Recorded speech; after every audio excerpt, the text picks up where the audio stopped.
Est-ce que tu as un avis sur la marque Venezianico?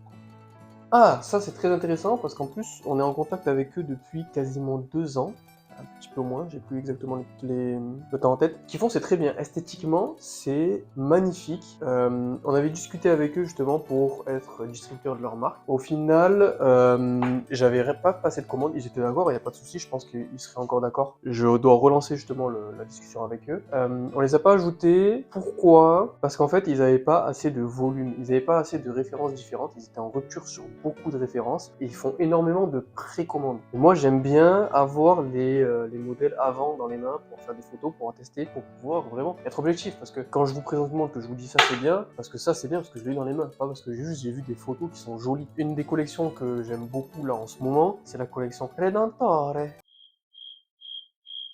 Et notamment la Ultra Black en 36 mm, parce que 40 c'est un peu trop gros je pense pour une montre élégante. Parce que toute noire, boîtier gris, on dirait un cadran Onyx, c'est très classe, c'est très beau, j'aime beaucoup ce type de montre. Je suis pas un grand fan des cadrans noirs, mais quand c'est des cadrans qui sont dans ce style-là, un peu style Onyx, j'adore ça. Et ils ont sorti ils ont mis en précommande une série limitée Marco Polo. Celle-là j'ai hâte de la voir dans les mains, parce que je pense que ça va être une vraie belle réussite.